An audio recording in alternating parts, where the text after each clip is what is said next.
and welcome to the Doofcast, a film and TV podcast from Doof Media. My name is Scott Daly, and joining me, as always, my android brother that I'm planning on decommissioning when we get planetside, it's Matt Freeman. How's it going today, Matt? Wait, what? Oh, don't worry about it. It'll be fine. Don't worry about it. Oh, okay. This week on the show, we are taking a look at the newest film in the Alien franchise, Alien Romulus, which came out earlier this year, a movie that I've been meaning to watch for a long time, and we decided, Matt, we were going to watch it this week, and so I paid $20 to purchase it via streaming on Tuesday night, only to find out that it came to Hulu on Thursday morning. So a little bit of wasted money there, but we watched it. But this way, everyone gets their piping hot, fresh review of Alien Romulus 1 week earlier than they otherwise would have. So true, but still several months after its original theatrical release. Piping hot, fresh. After we finish our review of Alien Romulus, we are going to briefly talk about the Thanksgiving holiday movie weekend, which sees three pretty big movies coming out that could kind of determine our overall feeling on 2024 as a movie year, because it's been kind of a weird movie year, and I think a lot of studios are banking on this being a pretty big weekend. So we'll chat about that briefly.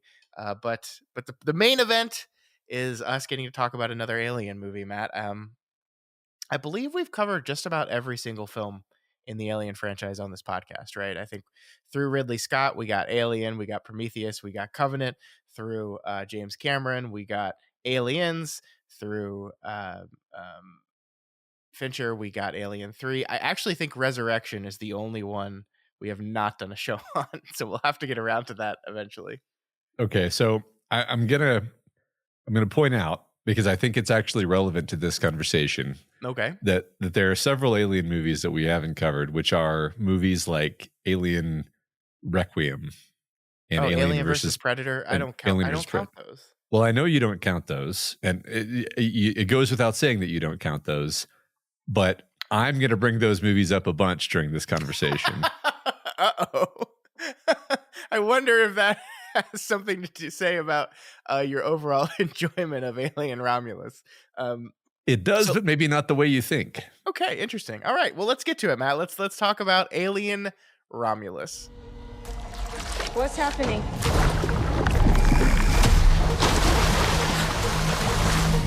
There's something in the water. What do you mean there's something in the water? I don't know, there's just something in the fucking water.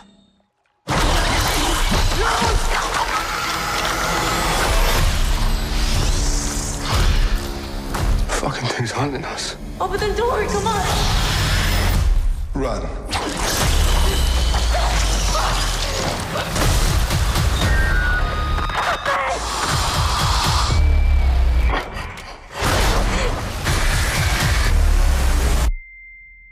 Matt, what is this movie all about?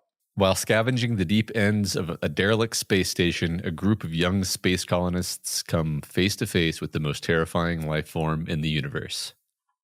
Me. Which is a CGI Ian Holm. Oh, sorry, spoilers. This movie was written by Fede Alvarez and Rodo Sayaguez. It was directed by Fede Alvarez and stars Kaylee Spaney, David Johnson, and Archie Renault. All right, Matt, let's get to it. Tell me. Alien Romulus, what did you think? I had a lot of fun watching this movie. I'll say that right up. This is going to be one of those mixed bag reviews where my feelings toward the movie are overall quite positive, and I had a lot of fun watching it. I enjoyed it. There was a lot of stuff, a lot of set pieces that I really enjoyed.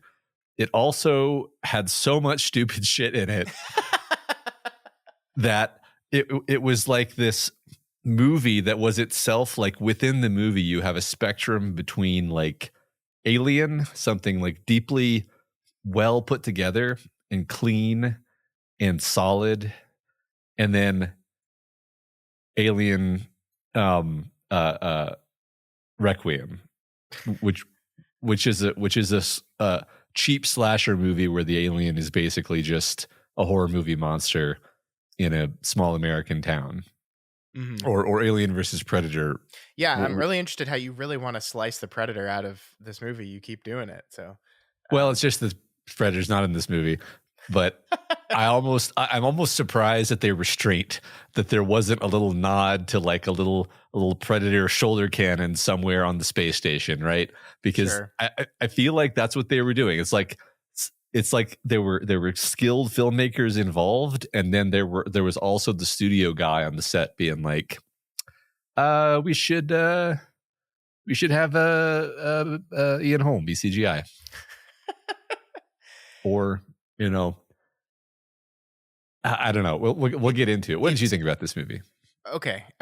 Never have I turned on a movie as aggressively midway through as I have with this movie. I don't know if I'll Uh-huh. say never, but man, like I was loving this movie. The first 45 minutes, maybe even to an hour of this film, I was on board for it. I was liking the characters. I was liking the interesting things they were doing with it.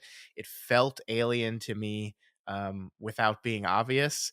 And then all of that kind of got tossed away at about the exact time that a horrendous CGI Ian Holmes shows up. Just like, not only is he there and that kind of annoys me by itself, they're like, look, everyone, it's Ash. Only this time he's Rook, but he's still bad. Um, Not only that, but like it's bad CG. It's just It's like horrible. awful CG. And it's not like a 1 minute bit. Like there was a part of me that was trying to process and excuse the movie because I was loving it so much, where I was like, okay, this is gonna be like a bit scene. He's not in the movie very much. We're gonna do like one sequence where we talk to him in like his cut in half form, which is mirroring the sequence from Alien, because that's what this movie does so much, is mirror scenes from other Alien films so much. It does this all the time. And then we're going to move on from it. And so it's okay for the CG to be bad because he's just a bit character, a bit role in this movie. But then he becomes a huge player and essentially the antagonist of the film. And like we just keep cutting back to this terrible CG face. I just like, no one that worked on the CG has to be proud of that. No one that worked on the CG is going to this movie and being like, yeah, I think we nailed that. I think we did it. And like, I'm not saying it's their fault, like this is budget and time constraints, and you can make CG look amazing if you have infinite time and money. And clearly that was not important to them on this movie, but I could not get over how bad it looked. But it's not just CG Ian Holm. I think it's this movie like starts worshiping at the feet of the other movies. It is interested in constantly recreating sequences and sets and set pieces and moments and lines, like in some of the like most over the top ways possible. And I just kind of got exhausted by it, and then it just kind of completely jumps the shark in the last bit for me. The classic "we've escaped from the alien but psych no we haven't" seen in this movie did not work on me at all. So I think I'm with you that there's a lot to love in this movie, and I think there's a really good conversation we're about to have about some of the things that are really interesting and impressive in this film. But man, some really dumb choices made here, I think. Yeah. But before we get to the really good conversation, I want to join you in ragging on the Ian Holm CGI for one more minute, because it reminded me of when you go to Disneyland and they have those like sort of fake CGI characters that are like, they're like 50 feet away from you, so you can't really see them. And it's like Elsa from Frozen. And Yeah. when her face is actually like a projection screen, and they've projected onto the face the Elsa CGI. That's what it looked like, except you're watching a movie. It was worse than Grand Moff Tarkin. It was worse. It was so bad. And then on top of that, there's just like an insult to the idea that like, this is Ian Holm. Right. Yeah. Yeah. Beloved actor known for his like subtle and dynamic and creative performances. And we're doing this with Ian Holm. Yeah. That's by far the worst thing that the movie does. Everything else, honestly, I put in the bin of like Alien versus Predator Resurrection shit, where I just turn on, I just become a child, not a child, but a 20-year-old, let's say, where me and my brother would watch Alien versus Predator Resurrection, and we love that movie, unironically enjoy that movie. There's a scene where the Predator throws like a disc thing that like shoots out spikes, and it just like cuts this woman in half. And and it's great. It's everything you want. That you see the alien and the predator, and they're fighting, and it's stupid and it's perfect. And this movie has a lot of that stuff in it, and a lot of that is what you were saying, where it's like a nod to the other movies, where it's like you got the elevator. Mm-hmm. So the elevator's a nod to Aliens, Mm-hmm. but then we're going to do a bunch of creative, kind of fun stuff with like the gravity turning off and on. Like it's kind of too much. It's kind of schlocky, but also it's fun. So I enjoyed that stuff. I don't know. Actually, let's use this as a frame for the conversation. What was your opinion on the elevator with the gravity turning off and on sequence? I didn't hate it. My favorite sequence with the use of gravity is her kind of making this tube of acid she has to fly through. I thought that was really cool and an interesting, fun set piece of like, I need to shoot these aliens, but their acid blood will poke a hole in the ship, so I'll just turn the gravity off, and then the acid blood will just float, and you know that they have the gravity cycling thing, so you know that's going to eventually fall down. And I thought that was really cool and impressive.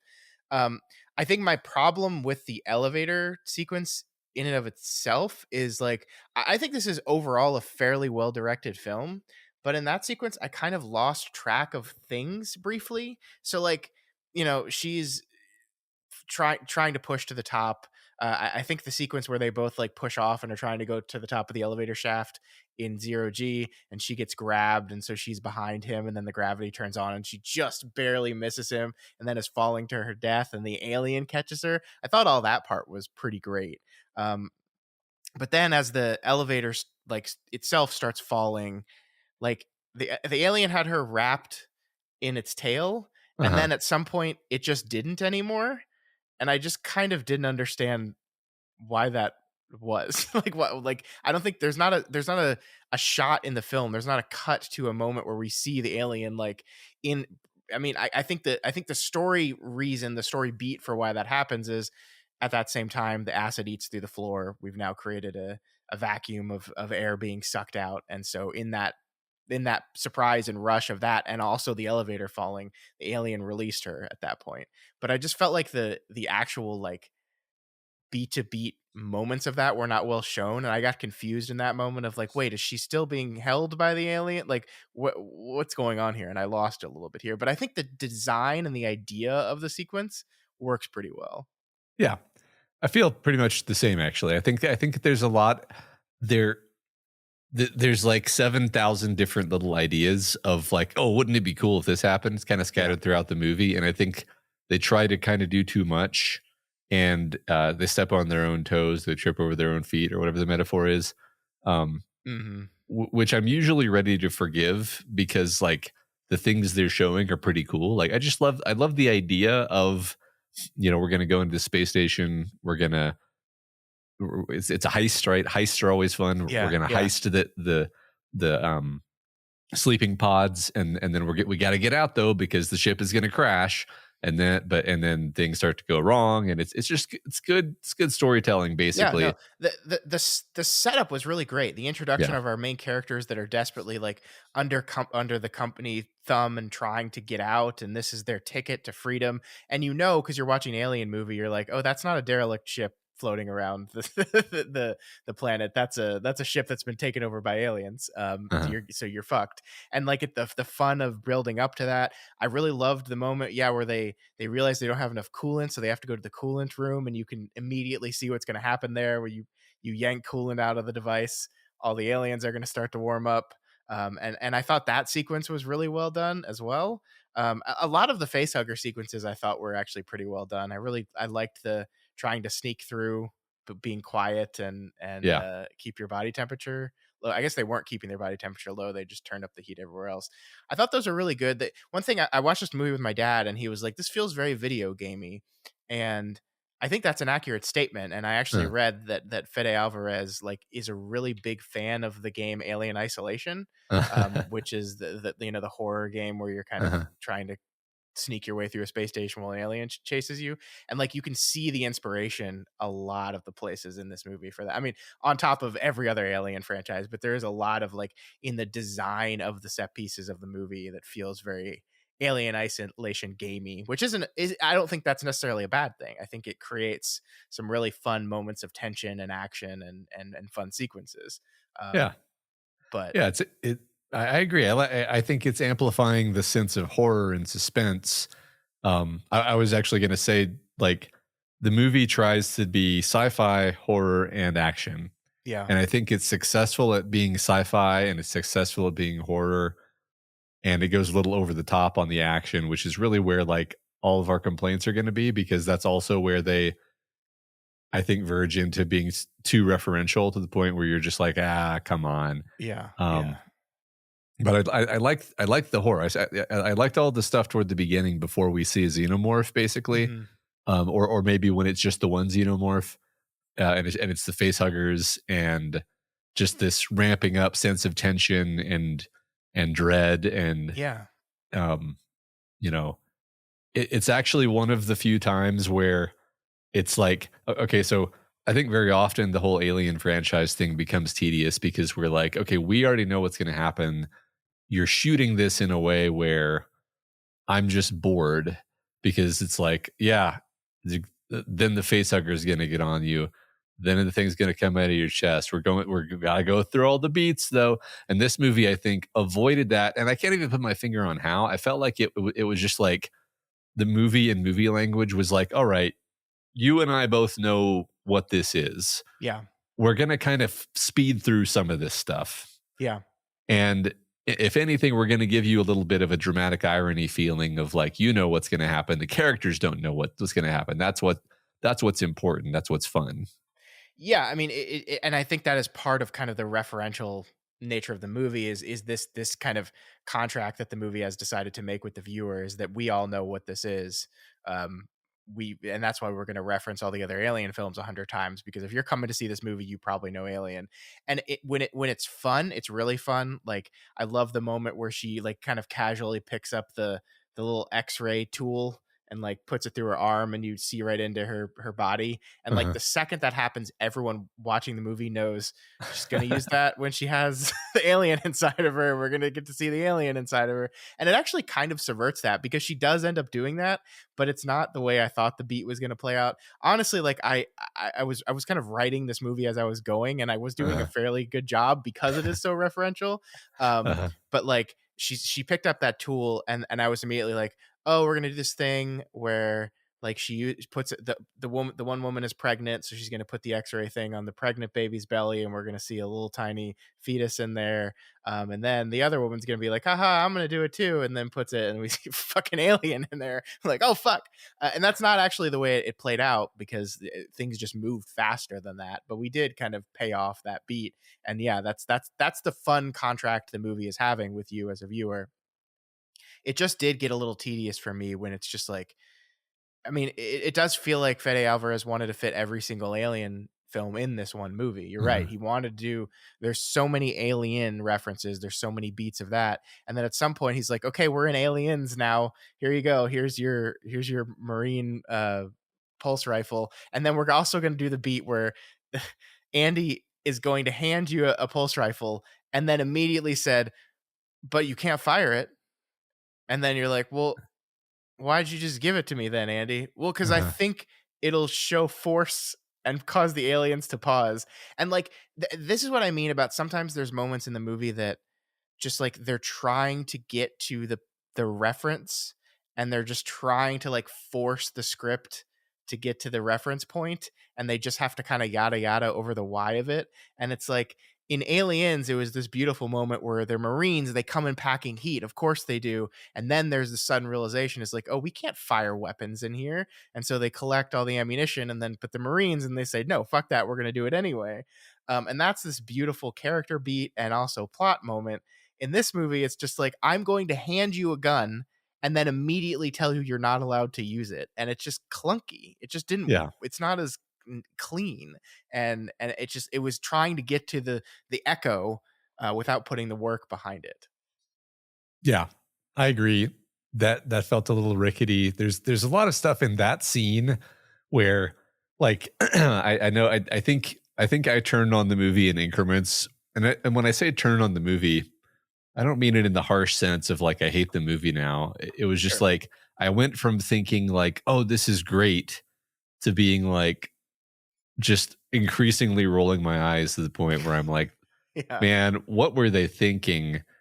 Especially since the first part of the movie was so good. Um, like the idea that you've got, there's kind of two directions I want to go here. Okay. Cause I definitely, before we end this conversation, I want to talk a lot about Andy the android, the best part of the Yes. movie. Yes. And I want to 100%. talk about the decision to make the black goo be the final set piece of the movie. Which choose your own adventure, Scott.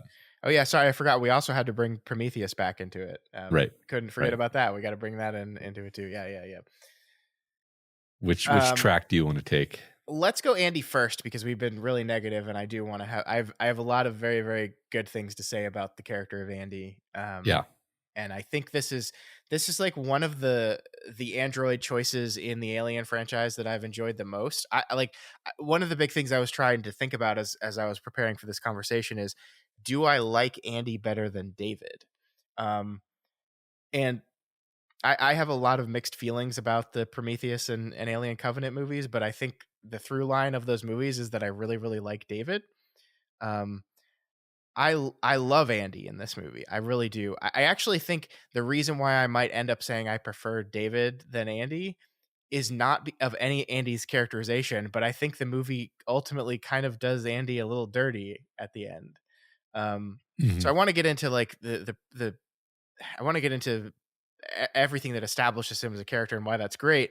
But just briefly, what I'm talking about here is that I really felt like the movie was constructing this really interesting, like philosophical and kind of moral choice at Andy's center, where he's still kind of himself, but he has this chip in him that's controlling him. And I really thought what we were setting up was this moment where Andy, like the core of who Andy is, like there's these several beats throughout the movie of that Andy's not a person, Andy doesn't have a soul, Andy doesn't count, he's not real, and so he shouldn't be considered. And I really thought what we were going to do is have some like greater understanding and the truth of the soul of who Andy is kind of come through and defeat the programming of this chip inside of him. And I think the actual resolution is so much more boring, where that it's just she takes it out and Andy's back now.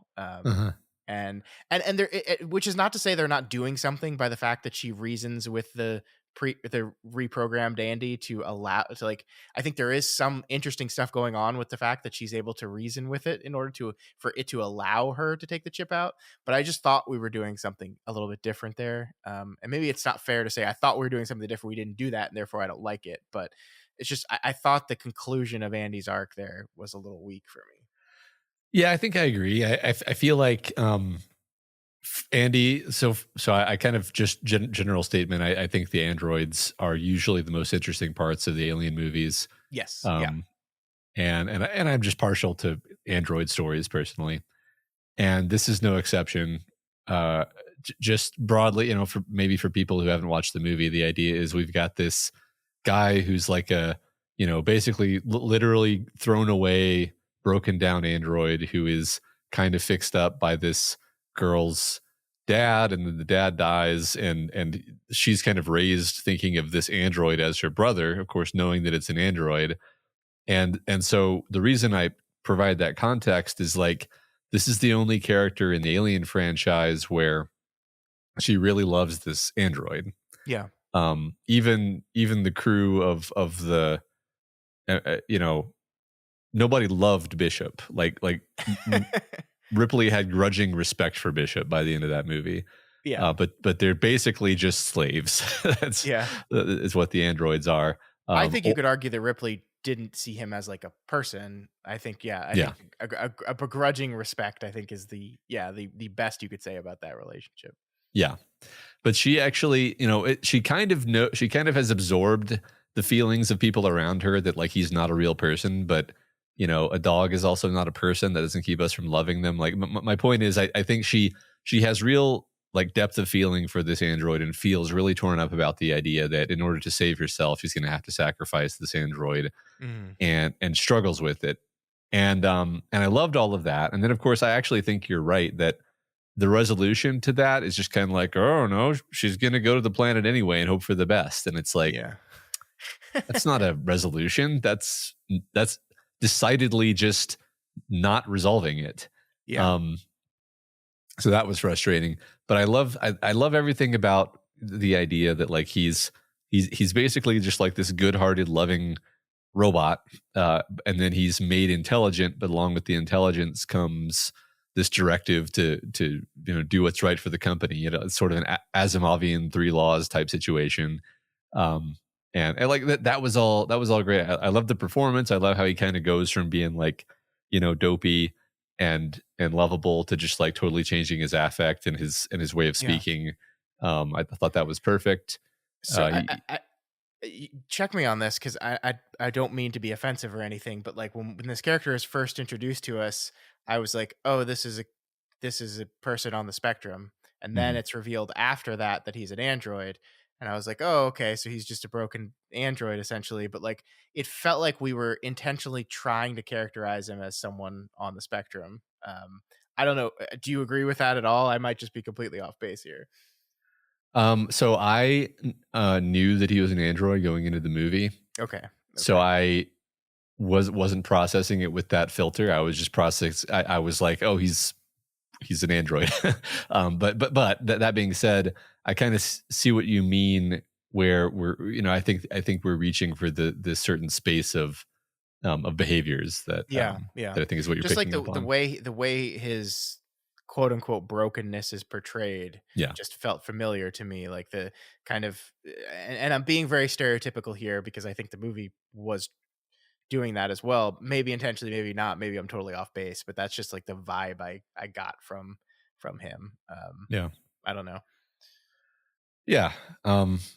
But I like the performance overall. I thought it I was did, really yeah, creepy when they give him the chip and then he does the thing where he like stares up at the ceiling for 5 minutes and it would in like this frozen posture.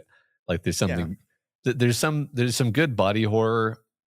I think I the reason I'm harping on this is I kind of feel like it's an underdiscussed element of the Alien franchise is that almost every Alien movie has an android in it, and and the androids are often also a source of body horror. yeah, And in this case, it's like you've got this guy who moves and looks and behaves just like a person until you do certain things. You put the little thing in his neck, and then he just like freezes, and his eyes roll back, and he's like totally rigid and not. And yeah. it's unnerving in a very specific way that I really appreciate. Yeah, yeah. And I do want to briefly talk about that moment where she lets him take the chip out, right? Because I do Hmm. think this is this interesting thing where um they Andy's programming has been rewritten. He's like his primary directive was to do what's best for the character of Rain, and that programming is rewritten to do what's best for the company. And basically, this is like the Ripley goes back moment, which, by the way, another constructive moment to mirror a beat in Aliens is when she goes back down the elevator to go back for him. Hmm. I have to say, like, I am much more sympathetic to someone risking all for like a child than a than a broken android that has turned into the antagonist of the film. But Uh-huh. nonetheless, I think that's an important moment of like because that was kind of the thing in her character is that she was knowingly going to abandon Andy, despite being the only one that saw him as more than just a machine. Hmm. She was going to abandon him anyway. By the way, I think that scene where it's kind of revealed to him that she was gonna abandon him is like one of the best scenes in the film. It's so good. Yeah. And like you can see like he's not human, right? But like you can see the way he's like processing it, and like I don't know, like I don't the series is unclear on like what level of emotions androids feel, but like it certainly felt like he was feeling an emotion in that moment. And one of my favorite lines in the film is when he's bad Andy, he still like turns it around on her. Like there's that great Yeah. scene where like he's like, "Oh, you mean leaving them behind?" Yeah, you Uh-huh. like I forget exactly what he says, but it's just like this pointed dig at her that basically reveals to me, oh no, he did take that personally. Like yeah, Yeah. it's the new programming that is forcing him to behave in this way, but like I that felt like something coming out of the core of who he is, that yeah, he was you hurt him. You hurt him by doing that. And I Yeah. that's so great. I love it so much. I mean, my interpretation of the androids pretty consistently in the franchise is that they pretty much feel all the emotions. They just have like almost perfect control over their behavior, depending on what movie we're talking about, obviously, where Sure. I think the earlier we are chronologically, the less true this is. Um but anyway, great. Yeah, just I loved everything they did there. Like they obviously had a really solid direction. And I agree. I mean, I think what's meant to be the sort of resolution and catharsis of that storyline is that she goes back for him Yeah. and saves him, just like Ripley goes back and saves Newt. It's just then it's like past that point, there's kind of this like stumble into the ending Yeah. where he just gets sidelined and injured again, kind of the same way Bishop does, basically, where it's like he's out of commission. Right. He, It's the same beat. It's the same beat, but yeah. in Aliens, Bishop was not one of the protagonists of the film. Mhm. Bishop's point and presence and part of the story of Aliens was more about Ripley than it was about Bishop. In this movie, Andy is the secondary protagonist of the movie. Like he plays a very very very important role in the story and the arc of this film. So yeah, to sideline him like that was a major bummer. I agree with you. Yeah. It's almost like if the Queen Alien killed Newt immediately instead of killing Bishop, but Yeah. not really, not quite, because he's not dead. Mhm. But yeah. I am really interested by that moment though, where she's like, Andy has kind of done his thing where he kind of collapses and seizes, and he Mhm. needs that reboot key. Even the improved form that has downloaded new updates still needs her reboot key to fix her. But he won't give her access to it because he knows she's going to take out the chip. But Rain reasons with evil Andy to allow her to take out the chip, and she does it by essentially making an argument that like you dying is not what's best for the company, Mhm. which like is a really fascinating thing, I think, actually, because it's not true. Like I'm not saying it's not it's definitely false, but like at this point the black goop has been taken. It's on the shuttle. It's the pregnant woman has stupidly injected into herself like an idiot. And so like mission accomplished. The mission no longer needs Andy to be successful. Like this is just a independent choice that he makes, kind of because he wants to live. Like I think actually one of the maybe not overarching themes, but like one of the main ideas of this movie is like the desire to survive, I think. And like we're taking these human beings and comparing them constantly to Andy, and like these people are real, he's not real. But like Andy's drive to survive ultimately is as human as anyone's, right? Like he doesn't want to die. And so why does he let her have access to his chip and take out the piece and then abandon evil Andy and allow him to like rewrite and recapture the person that he is? Because he doesn't want to die. Mhm. And he excuses it as what's best for the company. He finds a way to finagle it into his overarching mission, but it's ultimately just animals, things that live, have a drive to live, and they don't want to die, and they're going to do what they need to do to survive. And I think that is one of the messages of this film. And so that's ultimately like why I liked that moment. I still just think from like a emotional perspective, like I swear to God they were setting this up, Matt, because there's a moment where like Andy walks by and Rain says like to herself as he's walking on, like, Andy, are you in there somewhere? And I'm like, oh, so we're gonna do the thing where like he manages to overcome his programming because he's more than just a machine. And then we didn't really do that. Mhm. So Yeah, I it's kind of in there, but also kind of not. it's not, if that moment is supposed to be him overcoming his programming and the main Andy coming out, I don't think it worked ultimately.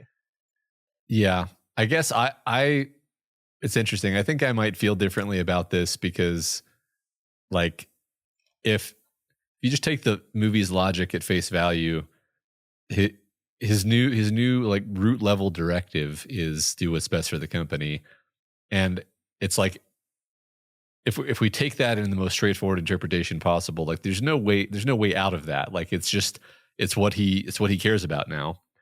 Yeah. Um, old Andy is defined by the fact that old Andy was programmed to care about this girl, which is sort of dehumanizing in a certain, but it's like he's a robot. I don't know. That doesn't, none of this ruins anything for me. I think it's interesting.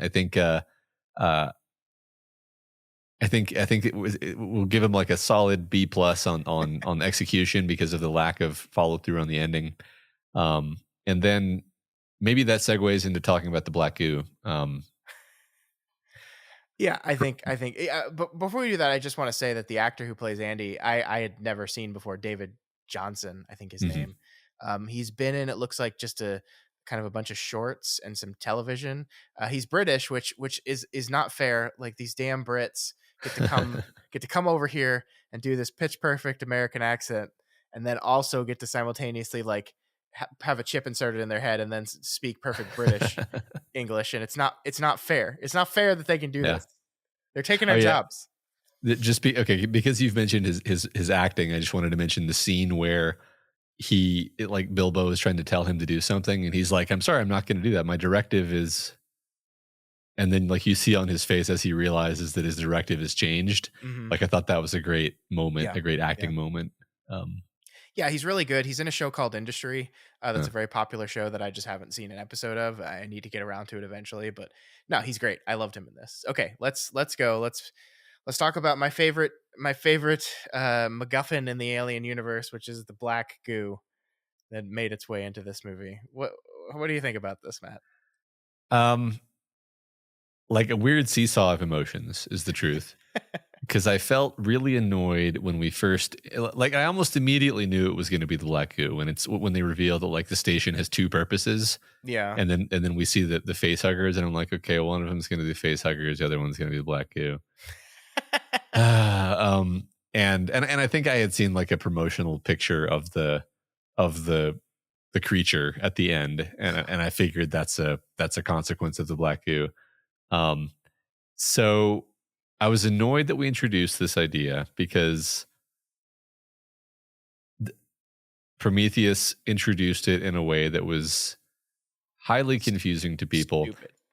Yeah, I'm just gonna, for posterity, mention that like you and I think we moderated our opinions on Prometheus like 30%, and I'll speak for myself. My reasoning was like kind of getting what they were going for. Like, okay, the point of the black goo is that we're trying to recapture the feeling that we had in the first Alien movie, where every time you see the alien, it's a little bit different, it's a little bit Yeah. weird, it's a little bit uncanny.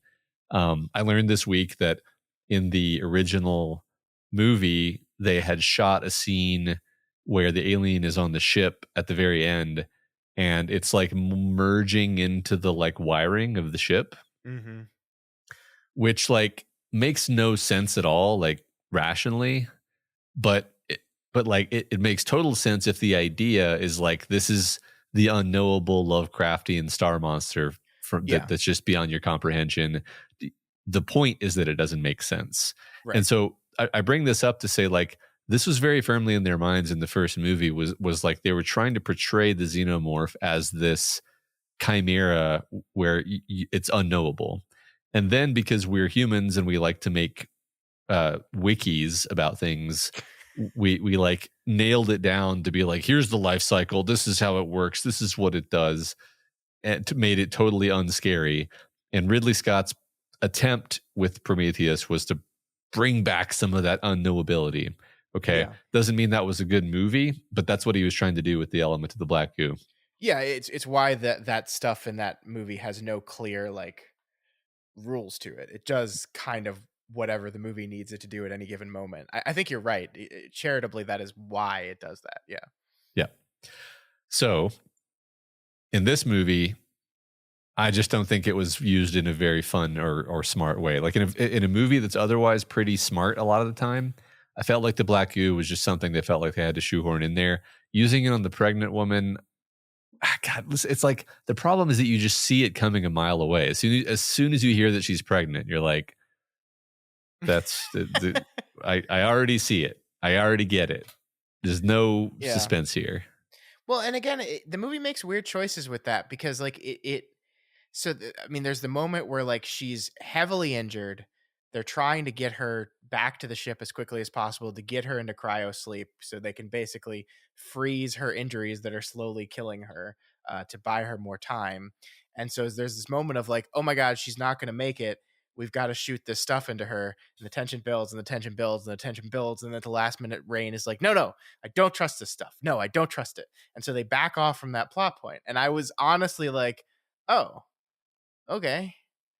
I thought for sure she was going to get the stuff in her. I thought that's where we were going. And I was a little confused.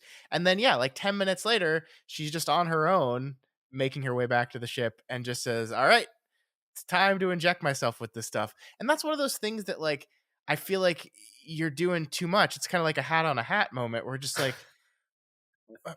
just have them shoot it in her the first time. Like if this is where we're going with it, it doesn't make sense to back away from that moment and then just come back to it later. I mean, the only reason for it is really to give Rain like plausible deniability of it. It's like, well, I'm not the one that shot her up with this stuff. So you, the audience, don't have to feel conflicted about this character at all, which is ultimately like more boring. Like, Yeah. I think it is perfectly reasonable for three characters panicking. One of them is dying. They love her and they have the stuff that could perhaps keep her alive and they rashly and stupidly just inject it into her. I think that's fine. And you don't need to do anything more than that. But then we build to the moment and then pull back from the moment only to immediately go to it again. It's just like, you're overcomplicating this movie. Yeah, I think it would have been a pretty simple fix that would totally remove this complaint and probably just improve the movie if they had done what you said. Like, just make it so that she's more obviously like bleeding out. Yeah. And then it's like she's going to die right now if we don't stick her with this stuff. And then she may still die, but it's a choice between her dying right here in front of you or maybe something bad's going to happen. Like that seems like a much more dramatically interesting choice too. Also, like just I don't normally let stuff like this bother me in a silly action horror movie, but like she was impaled by the xenomorph's tail and then like whipped off through the air and dragged away. She's fine. And then she's fine though. She's fine. Don't worry about it. And so is her baby. Your baby's fine. Yeah. Just a flesh wound. I think in this rated R movie that has quite a bit of gore, it was rather interesting how her wound is not clear to us, like exactly what's happening to her, like how much blood she's losing. Like it kind of does hide this in an interesting way. So yeah, it's a little silly. You know, this is a stupid complaint, but you know what else is silly? There's multiple moments in this movie when they're making their way back to the ship, where like when she first got off the ship and had the interaction with the alien in its cocoon, like she's running away from it, the door opens and then she falls down into this lower area.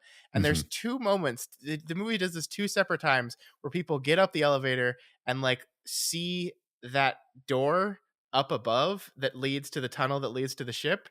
And then like the movie cuts away from it and then they're on the ship and I'm like, how do they get up there? There wasn't like there wasn't a ladder or stairs. How'd they get up there? Yeah, that was kind of in the back of my head. I will say I thought the moment where she's running away from it and then just runs out into thin air was like well done. Yeah, no, I thought that was great. Because that's totally what I would have done. I would have just run screaming and then just run off a cliff and probably broken my neck at that point, honestly. I like that whole sequence. I'm not sure how I feel about like the alien actually having like a cocoon. Like I feel like, I mean, this is a science question that I maybe just don't know the answer to. But do aliens or do animals both shed skin and cocoon themselves to metamorphose? Well, I don't know if both those things happen. I mean, I don't think so, but also it's an unknowable xenomorph from beyond the stars. I think more like again, I really try hard not to be bothered by this stuff, but like knowing too much about this process actually sucks all of the mystery out of it. Mm-hmm. And so, like, one thing that I just thought was awful and really did bother me, despite my best efforts at suspending my disbelief. I'm like Atlas trying to suspend my disbelief over here with this, where the the the offspring, is it the name of the creature at the end of the movie Yes, it's the offspring. Yes. is born as like a thing, and then it crawls away, and then something hatches from that, and then it immediately grows to be like a 300-pound giant. Yeah. And it's like, okay, any law of like reasonable physical biology, it's got to eat something. Now we could wave this away for the xenomorph in like Alien, because it's like maybe it just found something to eat. It's smarter than you think it is. There's food on the ship. Maybe it just found something to eat, and it's been like a day, and it can maybe just grow really fast, and you're just not asked to think about it that much. Yeah. This, it's just, I was just like, how did it get so big so fast? And then and then because like it's a recurrent problem, because we saw exactly the same thing happen with the xenomorph that burst out of the woman's chest, where within like 5 minutes Yeah. it sheds its skin, and then there's this giant cocoon on the wall, and then a full grown 200-pound xenomorph comes out of the cocoon, and you're like, Yeah. okay, but whatever.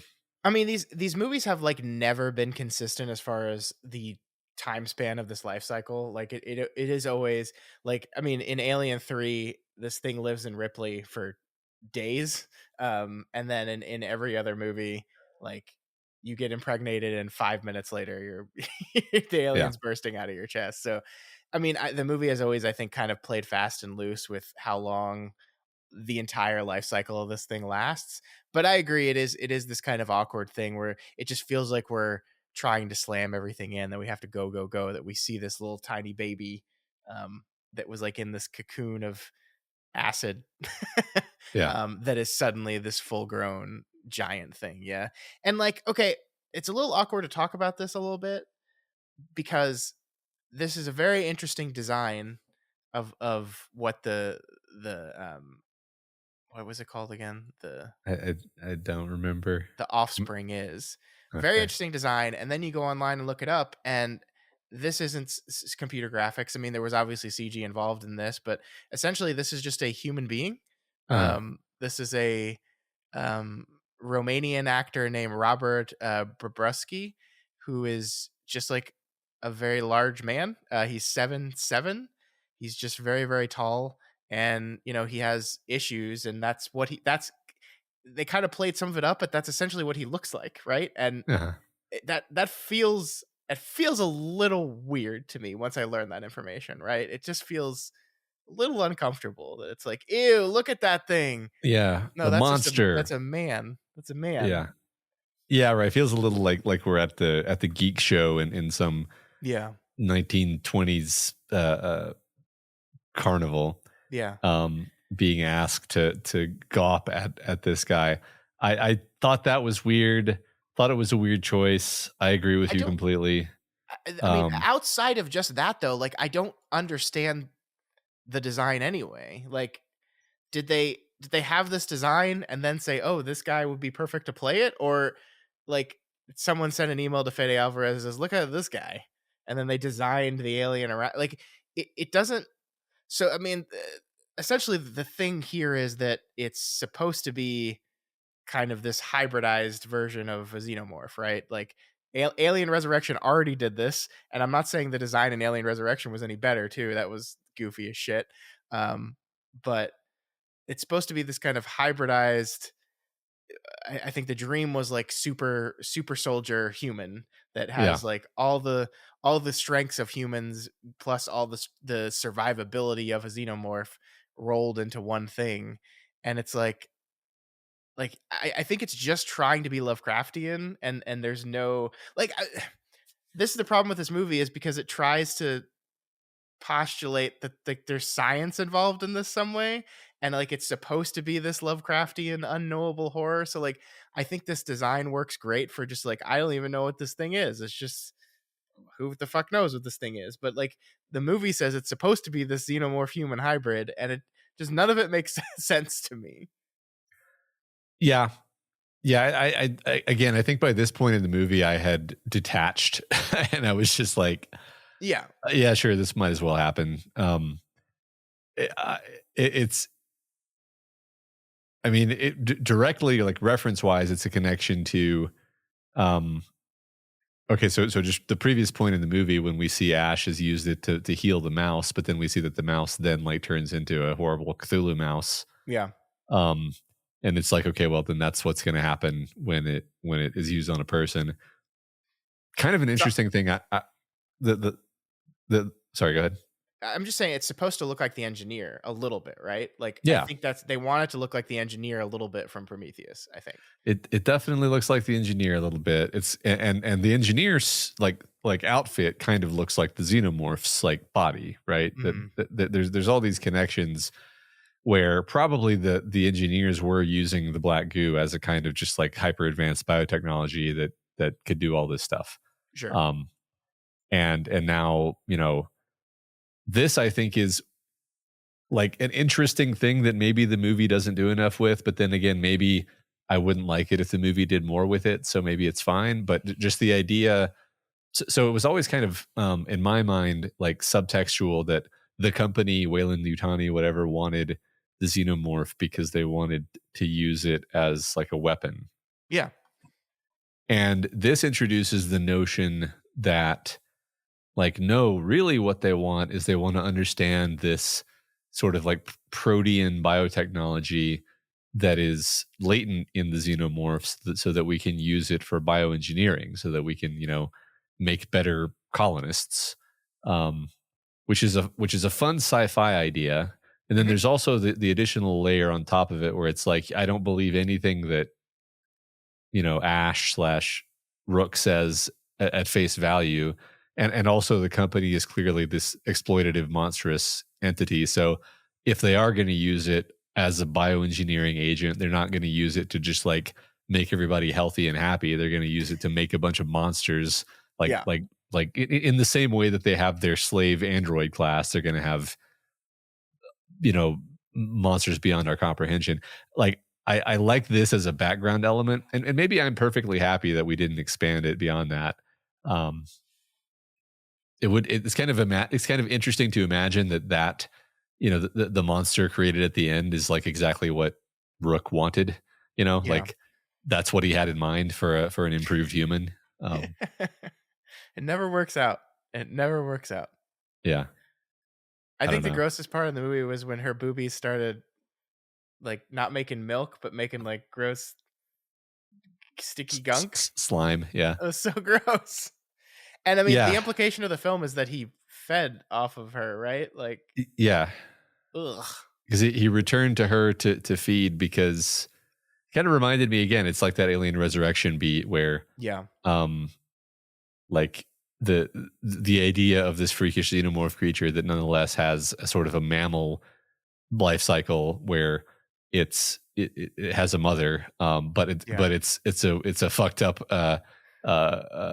you know, violent relationship instead of the nurturing one. But in Alien Resurrection, the whole thing got sucked out of a tiny little hole in a window. That was cool. This death, I guess this was like, I don't know. What do you think of the actual final action sequence beat? Like, this is obviously once again recreating alien sequences where we have to throw things out of an airlock. Like that's how we always kill the alien in the end. This was like a kind of a fun twist on it a little bit, because you're just dropping a payload. I really want people to stop like just being able to climb up ladders and ropes when they have the vacuum of space sucking them out into them at the same time. Like, you know, this giant super strong alien that can't hold on, but you can just climb up this. I'm being overly critical here. This isn't fair, but yeah, it was exactly the kind of overly elaborate finale set piece that I would have thought was awesome when I was 13, and part of me Sure, still thinks is sure. awesome. But also, I was by that point just kind of bored because I knew it was going to be fine. I mean, I shouldn't say that. I shouldn't say I was bored because the movie actually entertained me, and I actually it it it did a good enough job in the first bit, the first hour, that I cared about the characters, and I really didn't want the characters to die, Hmm. and I would have been so I was still engaged with the movie. I shouldn't say I was bored. That's too harsh. But I was just kind of like, okay, I get what we're doing. This is Alien. This is the end of Aliens, except we're adding some more steps. And I even got what was going to happen like well in advance of it, where I was like, okay, she's going to detach the whole undercarriage of the ship with the creature in it, and so not like if anything, the mistake for me personally was that it was a little too telegraphed. um Hmm. that's not a huge criticism either, because it's like, well, if you don't telegraph it at all and it just comes out of nowhere, then maybe that's also not good. I Sure. was kind of fine with that. I was kind of fine with that sequence. It was just it was just like, okay, did we need to?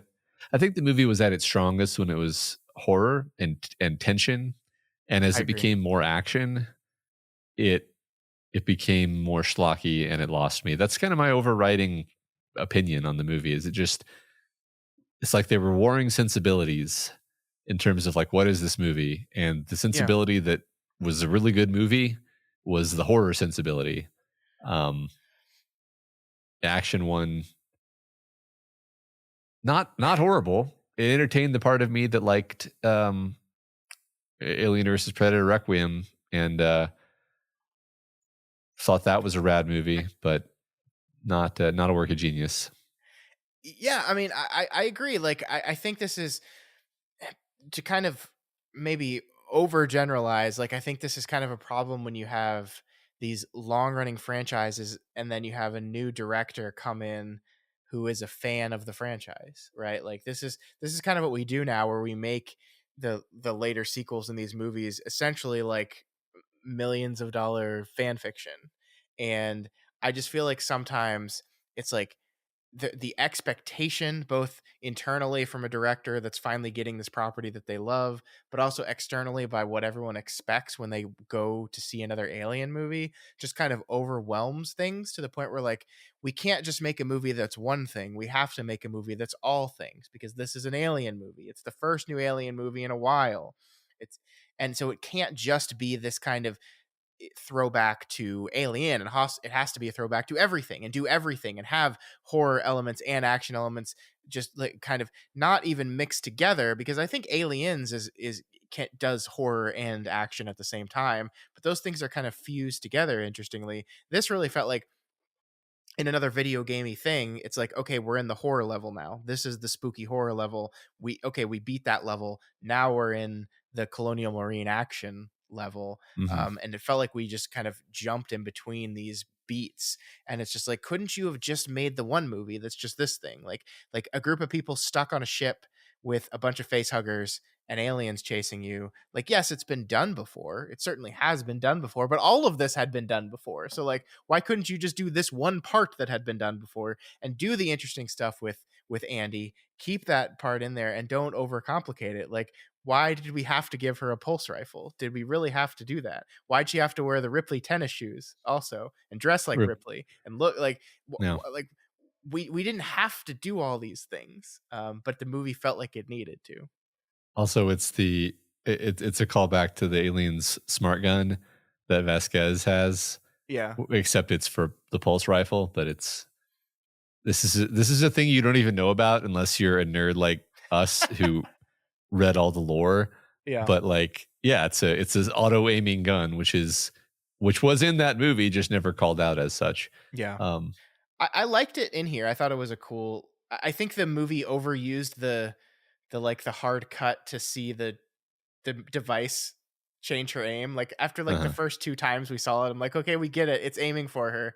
I understand. You don't need to cut to this insert shot of it going like uh-huh. we're on the same page, movie. But I thought it was fun, and it also kind of yada yadas over why this random like minor on a minor on a Uh-huh. planet would be expertly shooting a pulse rifle. So Yeah, it's like they saw the future where people are complaining like yet again, untrained person is able to flawlessly use a machine gun. They're like, you know what? No, we're not going to let you do that this time. It's a high tech auto gun. It just works.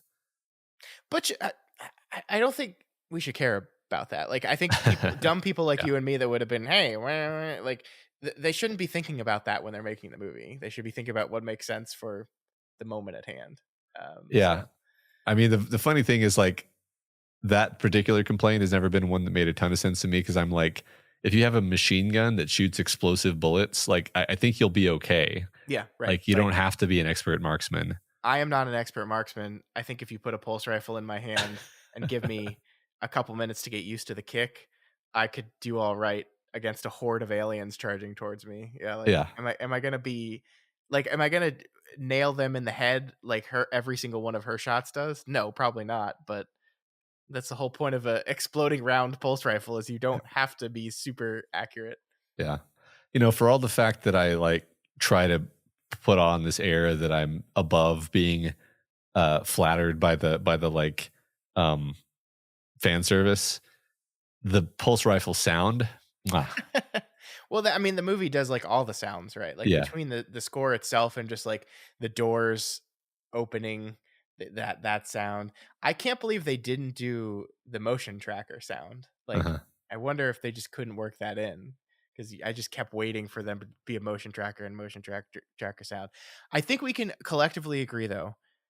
I hope you're on the same page as me as this. The absolute worst line and worst moment in the movie is "Stay away from her, you bitch." Like I hated it It so was, much. you could like see that the actor was like, gonna make me do this. We're really gonna do this. Like it is one of those things because there is an incredibly pregnant pause between the "Stay away from her, you bitch," and Uh-huh. it's like the movie is knowing that everyone's gonna be going like, uh, is he is he gonna is he gonna complete it? And it's just so, I hate it. I hate it. And I think ultimately, like whether you like this movie or love this movie or hate this movie, I think for a lot of people might just come down to did you like that moment? Because I feel like if you loved that moment, if you loved his callback to that line, I think you're just in the bag for this movie and you're gonna absolutely love it. Mhm. And I did not. So, I mean, I think you're right. There's a lot of great, interesting ideas in this movie. I actually would be on board for them to make a sequel to this movie and carry on the story of Rain and Andy. I'm kind of interested in those two characters enough that I would like to see where it goes and what other alien shenanigans they get into. But yeah, this movie was a real mixed bag for me for sure. So one thought that I had as the movie was ending and they were going off to this paradise planet is I was basically like, there is no paradise planet. This like there's nothing in this universe that we've ever seen that would make me think that there are any good places. Yeah, no, Like it's all shithole planets like this one that she lives on. Um and LV426. Yeah, that like definitely wherever they're going is not where she thinks it is. I agree. Um I agree. The timeline of this is a little interesting though, right? Because this movie technically takes place between Alien and Aliens, right? Because I think it's 20 years after the explosion of the Nostromo. But obviously Ripley floated in space for like 50 years, right? So yeah. it's still probably 30 some odd years before Aliens. The timeline of this stuff is so interesting because I don't know if you knew this, there's a FX show by Noah Hawley coming next year called Alien Earth. It takes place on Earth. There are aliens. That's about all we know about it. The one thing we do know about it is it's a prequel. So it is set 2 years before the events of the first film, Alien, and and that makes me just go, how what Uh-huh. how are we gonna do that? We'll see. Like I like Noah Hawley. I think I don't know if you've seen any stuff he's worked on. He did the FX show Legion. He did I can't one of the Fargo seasons. It looks like he's written multiple. He was director on one of the Fargo seasons, but he's been a lot of writing on Fargo. So he's a good showrunner, and so I'm kind of cautiously interested in this show, but the timeline stuff seems like a weird choice to me. Yeah. Um, that's interesting. I am mildly curious Mhm. to see what we're going to do with that. So you've reminded me. I just have to say your least favorite part was get away from her, you bitch. I think my least favorite like element was the reveal that this is just literally the alien from Alien, Oh yes, yes. including a shot of the harpoon that Ripley shot through its chest when she was kicking it out the airlock. Yeah. No, Um, excellent point. I want to yada yada away the survival of it as just like, unknowable space monster. But like, so the sequence at the beginning of the movie is them bringing the alien on board, uh-huh. and it's like it's not just a body, it's like covered in like a shell or like a Yeah, case. And like I was watching it with my dad, and I said, what the hell is that? And he's like, well, obviously it's secreted some sort of protective shell over itself when it yeah. realized it was in the ice cold isolation of space. And I was like, oh, that's dumb. But I It's honestly think that's what the movie wants you to believe, because it's like they have to cut into this thing and cut it in half and extract the body of the alien from it. And where else would that have come from? yeah.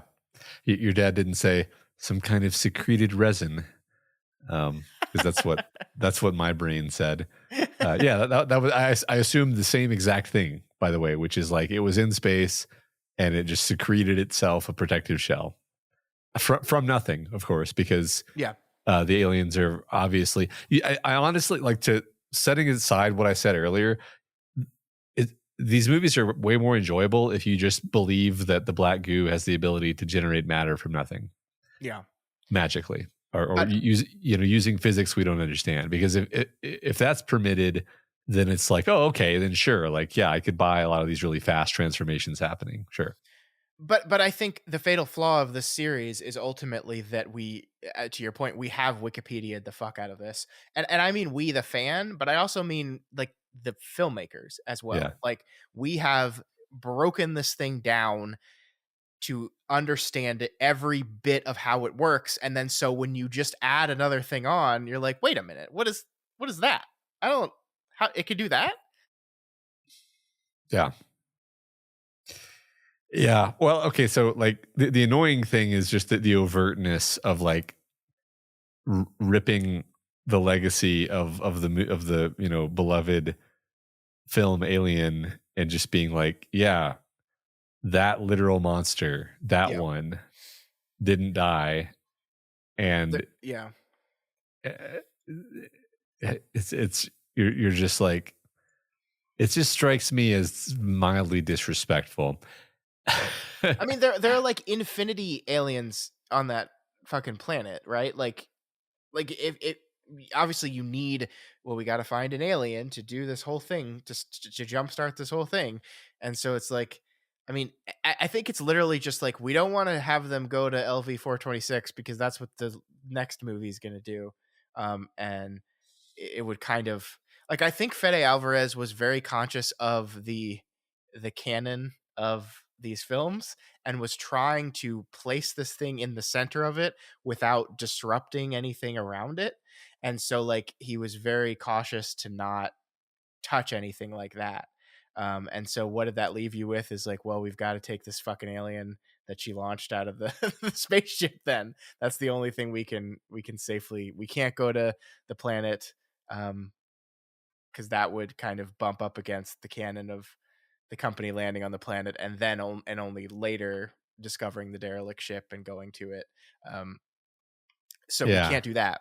So I think they create like, and I'm not excusing this because they created this own problem for themselves, right? Like this is a self-created problem here. So, but I think that's probably, if like you got all the writers down in a room and asked that question, that's why they went with this one.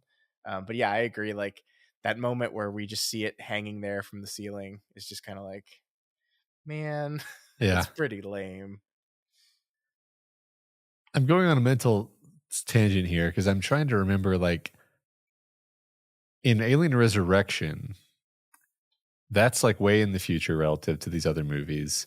Yes. And they sort of have it's almost like they have succeeded at whatever it is they were trying to do, because they create Ripley as this resurrected alien human hybrid who's like super strong and fast and can make a basketball hoop behind her head, Yeah.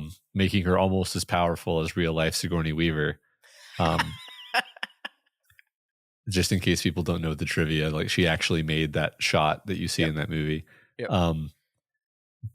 So I guess that's also kind of connected to this, is that the company was in Alien Resurrection, the company is also doing this sort of like bioengineering project where it's not just like, it's not as simple as like, oh, we want a bioweapon. It's like they were clearly trying to do some mad science beyond that.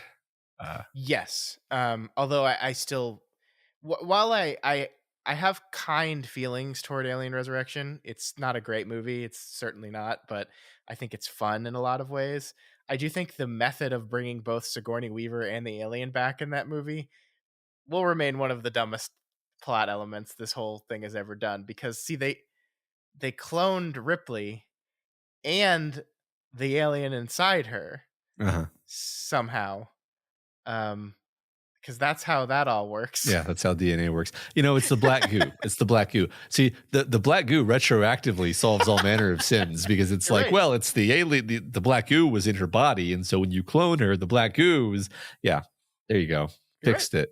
Yeah, it's the black goo, which will certainly be the driving antagonist of the Noah Hawley Alien Earth series. It's going to be the black goo, because it certainly can't be an alien egg, because why would that be on Earth? Who knows? Yeah. It's going to be the black goo. The idea of the black goo is actually, in my opinion, a potentially fun science fiction concept, because it's basically, like I said a bit ago, it's like this magic biotechnology that could potentially solve all of our problems. That's why Peter Whalen wants it. He wants to live forever, can make us stronger and better, but it's like, okay, but like, as soon as you give people that kind of power, they're going to do horrible things with it, like, immediately. Mm-hmm. And I think that's actually interesting. It's almost a shame that we can never have a movie that, like you said a minute ago, is just like one thing, like a movie about the black goo that doesn't have the xenomorph and the face huggers, or when we were talking earlier, I was thinking, like, what if there was a movie where there was just one face hugger, and that's the whole movie? That there's a face hugger somewhere on this ship, and it's like a small ship, and maybe there's a few people, Mm-hmm. and like the real story is like the tension between the crew members and knowing the threat of this thing, or maybe not even knowing what it can do, but knowing that it's like stalking them, and just have a whole movie that's that. Like, that could be a good movie, right? But they're never going to do that. That's Alien, man. I mean, yeah, it's not the face hugger the whole time, but essentially you've just described Alien. They already made that movie, and it's phenomenal. Yeah, you're basically right, because the face hugger sort of turns into the xenomorph, not literally, but you know what I mean. Yeah. Yeah. I mean, I think it's just, some things don't have to be franchises, and we've made this thing a franchise, and it's not like I haven't enjoyed many of the films in this franchise. I have, but it just feels like, and we'll see what this television show ends up being, but it just feels like we're scraping the barrel, and now it's just become self-referential in this like spiral loop of doom that like drives me crazy about how we make movies. Like, so I was looking this up beforehand. This is the bit I'll leave us with. But this is IMDb, wonderful IMDb trivia, and it says Andy, being an old and outdated synthetic model, has a malfunction that causes his fingers to twitch. In Aliens, Bishop said that the older model synthetics were often a bit twitchy. And like, that is just some random internet person putting that together. But the second I read that, I was like, yeah, they did that on purpose. Like, A let's bit just be clear twitchy. here. When Bishop was describing them as a bit twitchy, he was not literally saying that they twitched a lot. He was describing them as like, oh, they're a bit, I don't know, like they're just a bit messed. Like he was describing Ash going insane and trying to kill everyone on board the ship. Uh-huh. That's what he was describing. It's not that he just like had a little twitch to his get up. It's like that is soulless and Uh-huh. awful, and I hate it. Um, and it's such a shame because there's so much good in this movie. There really is. Yeah. But it's just like we've just kind of beaten this horse to death and are desperately trying to get just one more story out of it, just one more movie. And I just wish they would give it a rest. Yeah. Or if they had just been like 50% less over in this movie. Like, because there's a lot of creativity with this movie. It's just that creativity is buried under the referentiality. Yeah. Like, Yeah. I kind of thought it was cute that we had an android named Rook. Because it's like, okay, if you think about it, Bishop, Rook, the two chess pieces, and they move. They move in the complementary fashion. Bishop was good. Rook is going to be bad. That's cute. Not in your face. Nobody references it overtly. It's there for you to notice, right? The idea Yeah. that the android is named Rook is a reference, but it's a clever reference. Wouldn't have minded if it was more like that and less get away from her, you bitch. Yeah. And less like pounding you over the head with the like we're gonna end this movie the same way we end every single one of these movies. Yeah. Yeah. Yeah, we're kind of slaves to the films that came before, and that's what it Yeah. really feels like. And yeah, it's just kind of a bummer. Yeah. Ultimately a decent movie though. Like I Yeah. mean, it could have been so much worse, I think, is the fair thing to say. Yeah. Right. That is the positive note on which we will leave behind Alien Romulus. I think we will probably circle back around and check out that TV show when it comes out. I am really curious actually. Yeah. Sounds good. All right, Matt, before we go, I just wanted to briefly talk about the state of the entire industry and how it's all crashing and burning and we're all going to die. All right. What I really wanted to talk about, though, is we've got Thanksgiving weekend coming up. This episode right here is coming out on Friday, the 22nd. And that is kind of a big day in the movies because both Gladiator II and Wicked will be coming out on the same day. It's not Barbenheimer. This time it's Wickiator. Gickid. Glad. No, we're not going to do it. Wickiator is the best. I think Wickiator is the best we're going to get. Yeah. And I think it's going to be really interesting how these movies end up performing. I have the sneaking suspicion that Wicked is going to do very, very well. This is, by the way, for those that don't know, this is a musical, a very, very popular Broadway musical that came out forever ago, and for whatever reason they took this long to finally bring this to the screen. I think it's really interesting that the marketing of this movie has both tried to downplay the fact that one, it is a musical, and two, it is actually part one of two of a musical. This is not the complete story of Wicked. This is only the first half of Wicked. There will be another movie that comes out, I think next year or the year after that will conclude the story. And they seem to have buried that in the marketing pretty deeply. So I think one interesting narrative here is whether that blows up in the movie's face or whether people just genuinely accept that, because I think that has gotten studios in trouble in the past, right? The response to, I think it's tough because the response to Mission Impossible being Mission Impossible Dead Reckoning Part 1 was that no one saw it because they were like, oh, Part 1. So they kind of they kind of ended up pulling that away from it, but they were upfront with that and it didn't work. And then you have another example like Dune, which didn't reveal it was Part 1 until the very end of the movie. Although anyone that knew Dune kind of knew that going in, but like if you're just someone coming off the street wanting to see this new movie, you would have no idea of that. So I don't know. We'll see. I also think Gladiator 2 is getting mixed reviews. People are talking about how it's a great Denzel Washington performance, but like Alien Romulus, kind of a retread of the original movie. So we'll see. I don't know. What's your estimate on how these movies are going to do? You think people are primed for a Gladiator sequel? They're going to rush out to the theater and see it? Not particularly. I don't think either of these movies are going to do incredibly well. I wouldn't be surprised if they do pretty well. I mean, the box office numbers seem to have picked up a bit lately, but I think Gladiator is a movie that people have a lot of reverence for and they see as being like a serious film.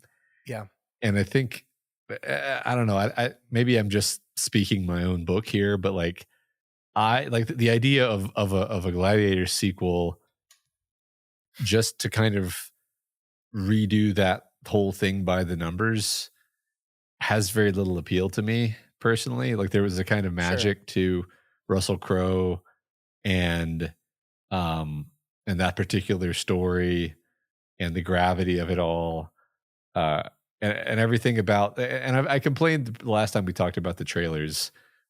I complained about the trailer and how it looks bad, like how it literally looks much worse and more fake than the movie that came out 25 years ago. So I don't know, you can never really predict whether that's going to have ramifications on the box office numbers, but like Yeah. again, speaking for myself, I'm not feeling a huge urge to go out and watch Gladiator 2. And I'm like the biggest Gladiator fan in the world. And it's because I don't see this as really being a proper sequel. It's like it's one of these fake Lego sequels where they're really just trying to cash in on the IP. Um, Yeah, I don't disagree. I think one thing. I mean, it is a Ridley Scott film, right? Like he didn't yeah. give someone else the keys to his kingdom. He directed this movie, and we did a whole series on Ridley Scott. And one thing we determined was that is a mixed bag. Ridley Scott can produce some absolutely incredible movies, even this late in his career. We loved The Last Duel, loved it, but he can also produce some real stinkers. So I am no longer of the opinion that it being Ridley Scott like guarantees that I'm going to actually end up liking it. I am a little bit more intrigued by it if it was someone else, then it was someone kind of taking the reins in a similar fashion to Romulus and um, the original Alien from Ridley Scott. Like I don't like Prometheus. I don't think it's a particularly good movie. I don't like Alien Covenant that much either, but I do think there is something much more interesting about them as failures coming from the guy who made the first movie as compared to like the ways in which Alien Romulus don't work are kind of just less interesting to me than that. So I am curious, like, is this truly just going to be Ridley Scott like running back the same general concept that he did 25 years ago, or is he doing this like obviously this is being done for money, but like did he sign on to this project, did he do this movie because he had something more interesting he wanted to explore and talk about, maybe some changing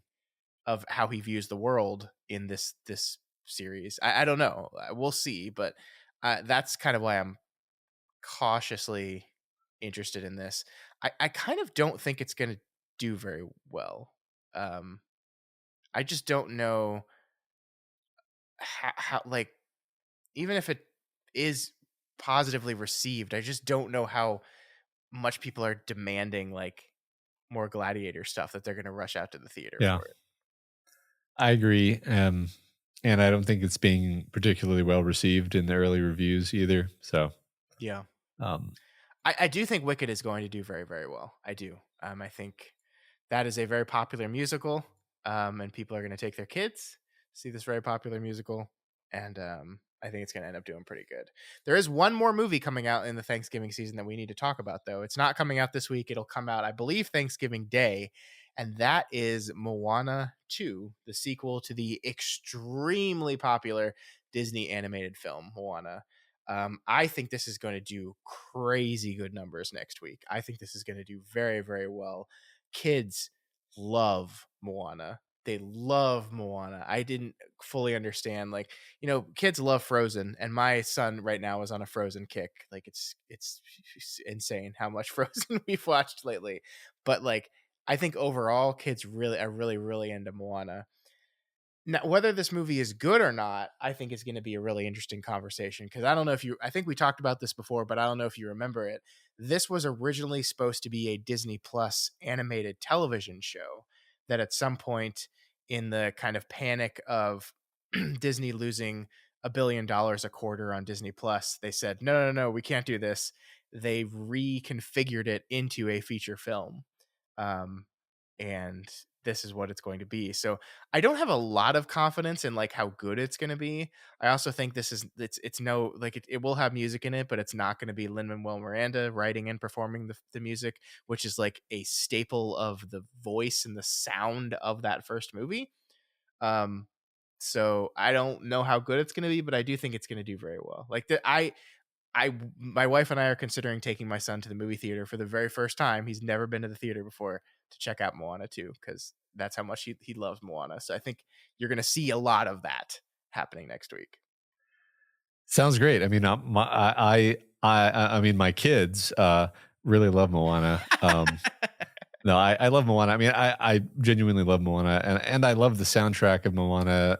Knowing that it's not Lin-Manuel Miranda does probably reduce my enthusiasm by like a notch. But I think the thing about Moana, in context of discussing a sequel, is like the setting is really fresh and fun. The idea of Polynesia, sort of a magical Polynesia, it's just not a setting that we're familiar with, you know, where like Yeah, it's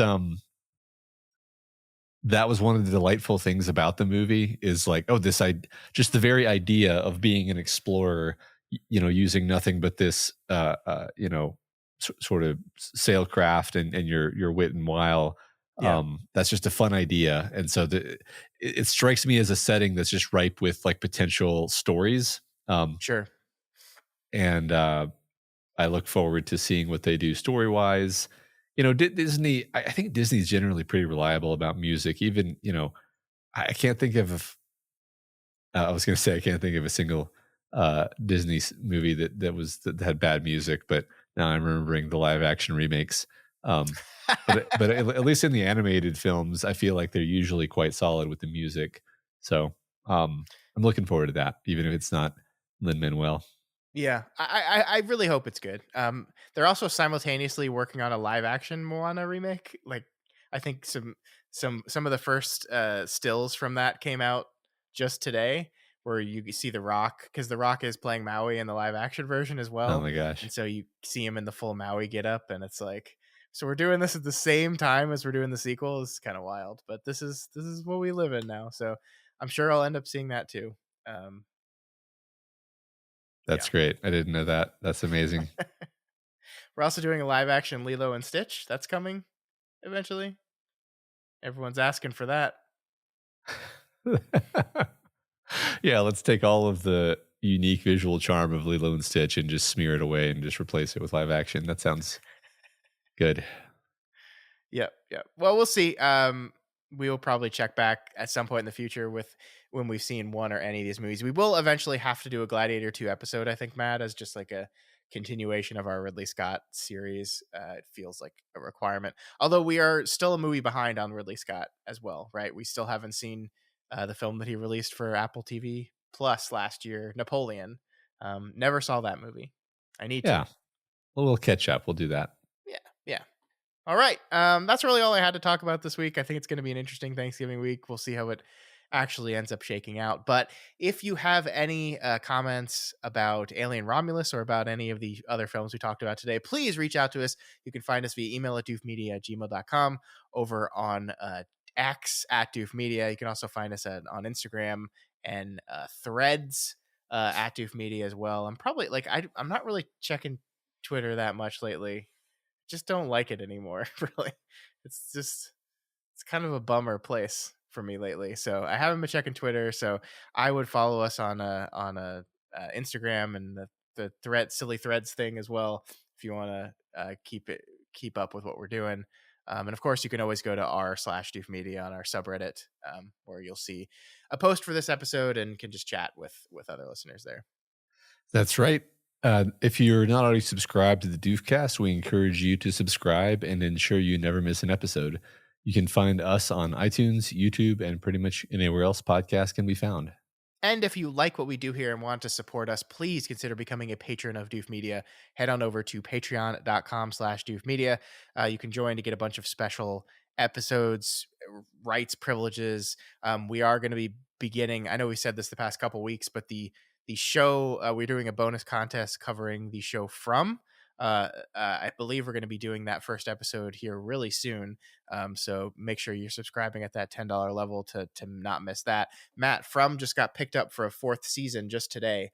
So we're going to be doing a From podcast for quite a while, I think. I'm so excited. Yeah. So that's going to be a lot of fun. You don't want to miss that. And also just helps you stay updated with everything that we're doing. We got a lot of stuff going on. We just ended our Stephen King podcast, Kingslingers, after almost 5 years last week. And we're going to be starting up a new podcast covering the television and films of Mike Flanagan called Flanagan's Wake here at the beginning of January. So it's an exciting time. Patreon is a great place to make sure that you don't miss any of those exciting announcements as we move forward. So check it out. Yeah. Also, please consider dropping a rating and review on Apple Podcasts. Each review helps us get more exposure and introduces new people to the content that we make here. That is right. Next week, folks, is Thanksgiving for us here in America. So we are going to be taking the week off. No episode next week. We hope all you people in the States have a wonderful Thanksgiving. Enjoy your holiday. And we will see you in a couple weeks for, I don't know, something else. We're getting ready to start our new series. Matt and I have an idea of what we're going to do, so I think we'll announce that pretty soon, but not just quite yet. But we'll figure out something for a couple weeks from now. But we'll see you then. It's going to be good. Bye.